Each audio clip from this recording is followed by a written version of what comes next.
বাবা উনি খুলে দেবে, উনি খুলে পারবি না তুই বাবা। দুটো আইসক্রিম আনবে, একটা না। টাটা।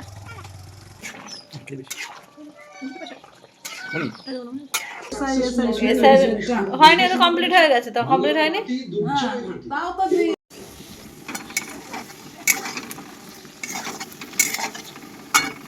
কখন থেকে যাবে উনি?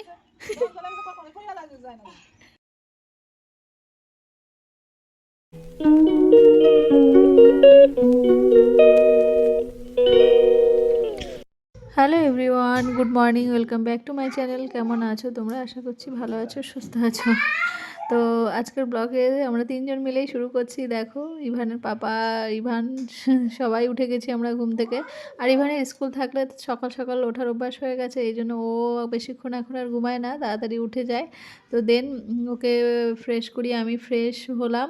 তারপরে ওকে একটু খাবার দিয়ে বসালাম যে বাবা একটু বসো, আমি কাজগুলো করে নিই। তো তারপরে আমি সমস্ত ঘর পরিষ্কার করে বাসি বিছানা তুলে ফ্রেশ ঘরটর মুছে এবার আমি যাব স্নান করতে। স্নান করে যাব রান্নাঘরের দিকে, কি রান্না করব সেটা তো তোমাদের দেখাবই। তো রান্না করতে যাওয়ার আগে ভাবলাম ইভানের একটু ভাত মেখে দিই। তো ঘি আলু সিদ্ধ ভাত ও একটু খেয়েছে, বেগুন ভাজাটা দিয়েছিলাম খায়নি। তো এখন ওরও স্নান হয়ে গেছে, তো ভাবলাম ভাতটাই খাক। তো দুজনেই আমরা ফ্রেশ হয়ে গেছি, আমি আর আমার ছেলে। ইভানের বাবা একটু পরে স্নান করে তারপরে কাজে বেরোবে।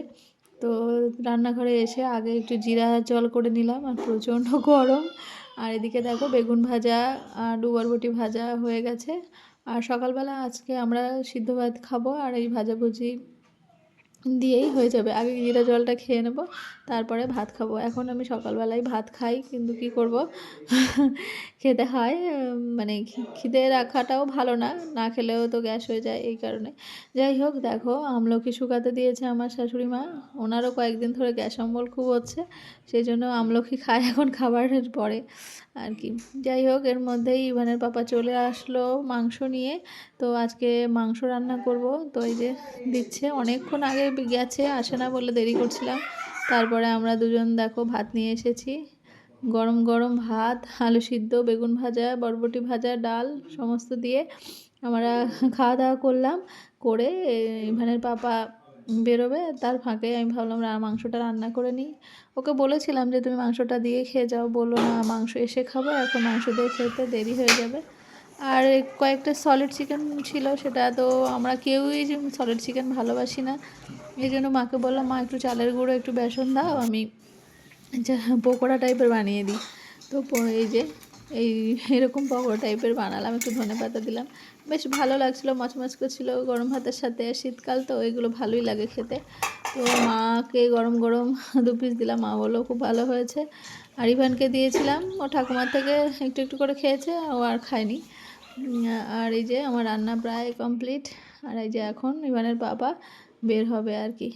দেখো বাবার হেলমেটটা ঠিক করে দিচ্ছে আর কি। আর যে পকোড়া দিচ্ছিল খায় না, শুধু দৌড়ে বেড়াচ্ছে উঠোনে। আর এদিকে আমার রান্না কমপ্লিট, দেখো মাংস হয়ে গেছে, একটু ঝোল ঝোল রেখেছি, আর বেশি কষা কষা করিনি, কারণ সবারই গ্যাসের সমস্যা, এই জন্য হালকা পাতলা ঝোল করেছি আর কি। তো চলো ব্লগটা দেখতে থাকো।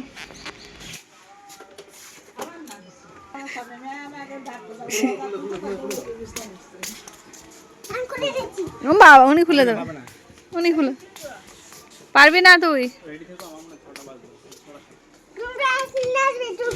বাবা।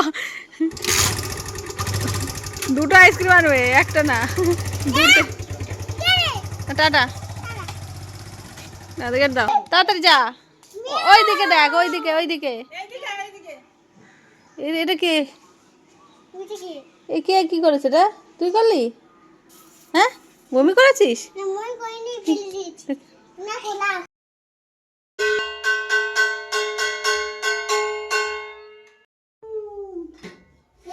ও সেই 1 বছর জন্মদিনের মোমবাতিটা ছিল, আলমারিতে বের করেছে, রেখে দিয়েছি। থাক, ওটা স্মৃতি করে রেখে দিয়েছি, জ্বালাবে এখন। হাতে পড়বে মোম বাবা, হাতে পড়বে মা। না না, নিবে দিক, হ্যাঁ নিবে দিক। কোথা? এই তো, এই তো হ্যাপি বার্থডে টু ইউ। দিয়ে দেবো হ্যাঁ এই তো তাক রেখে দে। আবার আর না না না আর না কোনটা চলে এসো চলে এসো চলো আচ্ছা নিয়ে চলো আচ্ছা নিয়ে চলে এসো। ও আবার প্রদীপ নিবে দেবে। এটা তুমি একটু শুধু নেবে দাও নেবে এটা এটা এত লাগলে কিন্তু হাত পুড়ে যাবে দেখিস না হরে রাম বলো বলো বলো কি বলো বলো ও বলে নিজেই বলে বলো এটা কিন্তু বলছে পোলট্রি কিন্তু গরম আছে কি হলো এই যে এইটা না ওটা না বাবা পরে ওটা না ওটা নিবাতে না ঠাকুরকে দিতে হয় ঠাকুরকে দিতে হয় হ্যাঁ পালা পালাই পালা দরজা না আবার বাইরে না এখন বাইরে যেতে হবে না দুপুরবেলা। তুমি এখানে দেখাও ঠাকুরকে দেখাও ঘরে দেখাও দেখিয়েছো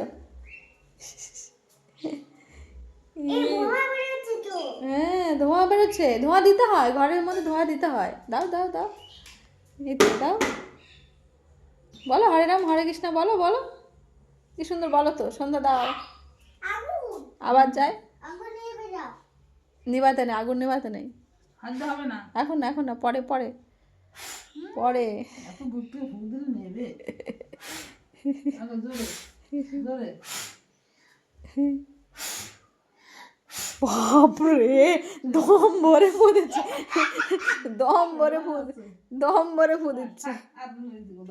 আর জ্বালাবে না এসো চলো এদিকে ধূপকাঠি দেখে এসো চল ভাত খাবি না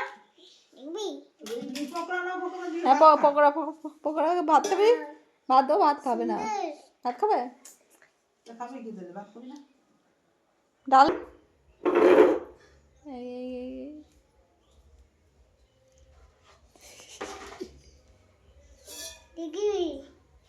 বলো কি সুন্দর হরে নাম হরে চলো দেখিস ঠাকুমার শাড়িতে দিস না আবার পুড়ে যাবে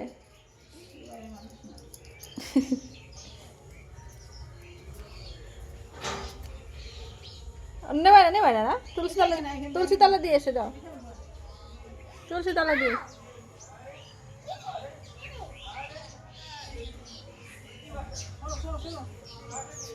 তলা দিয়ে এসো এটা ধূপকাঠিটা রেখে আসো ধূপকাঠি রাখো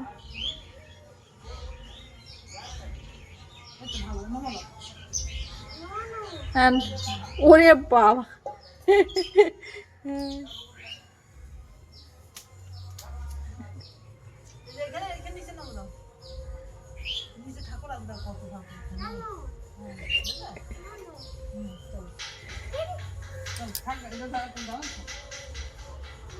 থাক চলে আসো থাক ধূপকাঠি জ্বলুক।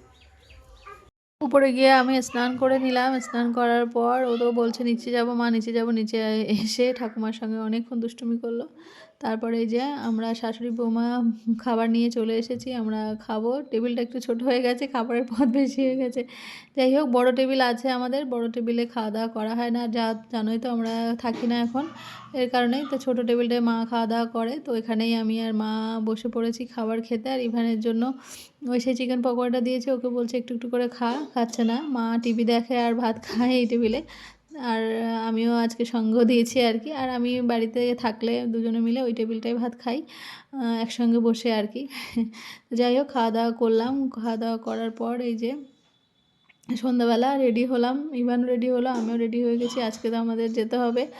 আর ঘোরাঘুরি হয়ে গেল বন্ধ যাব গিয়ে আবার পরের দিন স্কুল আছে তো সেই জন্য আমাদের যেতে হবে। আর এর মধ্যেই ইভানের পাপা মোয়া নিয়ে এসেছিলো একটা আর সিঙ্গাড়া মায়ের জন্য আর ইভানের জন্য একটা আইসক্রিম মিষ্টি নিয়ে এসেছিলো মানে আইসক্রিমের মতো দেখতে এর মিষ্টি তো সবাই সবটা খেয়ে নিয়েছে। আর ইভানের পাপা এসে ভাত খেলো তো ভাত খেয়ে যায়নি বলে ভাতটা খেয়ে নিল তারপরে ব্যাগ গোছালাম প্রায় কমপ্লিট হয়ে গেছে এবার বেরোবে প্রায় রাত 9টা বেজে গেছে। আর ইভানের পাপার আস্তে আস্তে দেরি হয়ে গেছিলো এই জন্য রাত হলো ঠান্ডার মধ্যে বেরোতে একটু অসুবিধা হচ্ছিলো কী করে বেরোতে হবে স্কুল আছে যেহেতু না তো থাকতাম।